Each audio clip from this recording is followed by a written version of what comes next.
เนื่องในโอกาสเฉลิมฉลองวันสร้างตั้งกองทัพประชาชนลาวครบรอบ 70 ปีนี้กรมค้นคว้าวิทยาศาสตร์ประวัติศาสตร์กองทัพได้นำเอาหุ่นยนต์ชนิดใหม่ออกมาวางแสดงอยู่หอพิพิธภัณฑ์ประวัติศาสตร์การทหารกองทัพประชาชนลาวกรมค้นคว้าวิทยาศาสตร์ประวัติศาสตร์กองทัพซึ่งทำการค้นคว้าผลิตที่พันโทสันติเลี่ยมพีรองหัวหน้าแผนกวิทยาศาสตร์ประวัติศาสตร์การทหารกองทัพได้ว่าการผลิตหุ่นยนต์ชนิดต่างๆของกรมค้นคว้าวิทยาศาสตร์ประวัติศาสตร์การทหารกองทัพเพื่อรับใช้กองทัพแม่นเวียกงานหนึ่งที่มีความหมายสำคัญ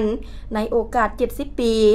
การผลิตหุ่นยนต์ชนิดต่างๆของกรมค้นคว้าวิทยาศาสตร์ประวัติศาสตร์การทหารกองทัพมี 4 ประเภทคือประเภทหุ่นมี 3 ชนิดประเภทเก็บกู้ทำลายระเบิดซึ่งมีความแรงหนีบถึง 2.5 ต้นและรถไฟฟ้าสำหรับคนพิการผ่านการทดลองเห็นว่ามีคุณภาพสูงเทียบเท่าสากลการมาวางแสดงในครั้งนี้พวกเราได้นำเอาผลิตภัณฑ์การค้นคว้าเทคโนโลยีอยู่ใน 4 ประเภทนะซึ่ง 4 ประเภทนี้ซึ่งนอนอยู่ในบรรดาประเภทอีกหลายประเภทที่พวกเราค้นคว้าสำเร็จแต่พวกเราก็เป็นการนำมาผลิตยากเพราะเป็นวัตถุใหญ่แน่ใน 4 ประเภทนี้พวกเรามีหุ่นยนต์อยู่ใน 3 ประเภทมีหุ่นยนต์เก็บกู้และทำลายระเบิดหุ่นยนต์ติดอาวุธทำลายระเบิดและหุ่นยนต์ติดจรวดตามรถตั้งแล้วก็มีรถไฟฟ้าสำหรับคนพิการขาสั่นแล้วบรรดาท่านจะเห็นอยู่ทางหลังนี้เนาะที่พวกเราได้สาธิตทางหลังนี้บรรดาที่เห็นอยู่นี้เนาะนี่คือหุ่นยนต์ติดปืนฉีดน้ำแห่งดันที่ใช้สำหรับยิงทำลายวัตถุระเบิดซึ่งปืนชนิดนี้พวกเราเป็นการค้นคว้าที่พวกเรานำใช้น้ำในสภาวะเป็นธาตุเหลวเพื่อใช้ในการยิงทำลายวัตถุระเบิดพอจุดเด่นของการใช้น้ำจนหัวกระสุนมันจะเห็นให้ระเบิดมันโบสามารถเกิดระเบิดได้แต่มันจะแตกออกจากกันและคันต่อไปที่อยู่ข้างหลังนั้นเป็นหุ่นยนต์ที่ใช้เก็บกู้และเคลื่อนย้ายวัตถุระเบิด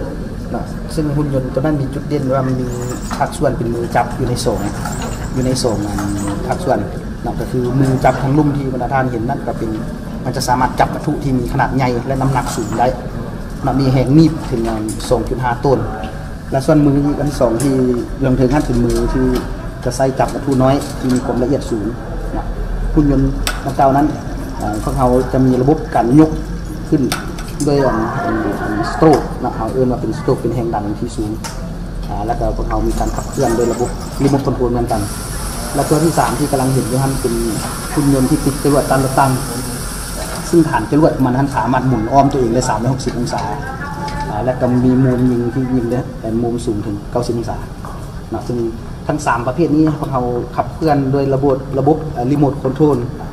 ซึ่งคลื่นสัญญาณวิทยุคลื่นคมที่สูงซึ่งสามารถบรรษาได้ฮอด400 เมตรซึ่งเป็นสะดวกในการควบคุมเพื่อการนำใช้ประเภทที่4มันที่เห็นงานเป็นรถไฟฟ้าสำหรับคนพิการพวกเราได้ผ่านมาพวกเราได้ผลิตและมอบให้ศูนย์เสียงข่าวใน489และ790และผ่านการทดลองก็เห็นว่านำใช้ก็เห็นว่ามีคุณภาพดี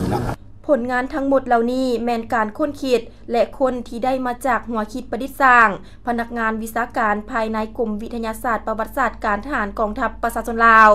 เป็นผลงานส่วนหนึ่งเพื่อประกอบส่วนในการพัฒนากองทัพประชาชนลาวในระยะใหม่ให้ก้าวทันสมัยอย่างบ่หยุดยั้งพันโทสันติเลี่ยมพีรองหัวหน้าแผนกวิทยาศาสตร์ประวัติศาสตร์การทหารกองทัพยังได้กล่าวแสดงความรู้บุญคุณต่อคณะนำกระทรวงป้องกันประเทศซึ่งยามใดก็ให้ความสำคัญและซี่นำกำลังประกอบอาวุธโดยตลอดมาและอวยพรกันนำภาครัฐจงมีสุขภาพแข็งแรงซี่นำพากองทัพให้เติบใหญ่เข้มแข็งเติบใหญ่ขยายตัวอย่างบ่หยุดยั้ง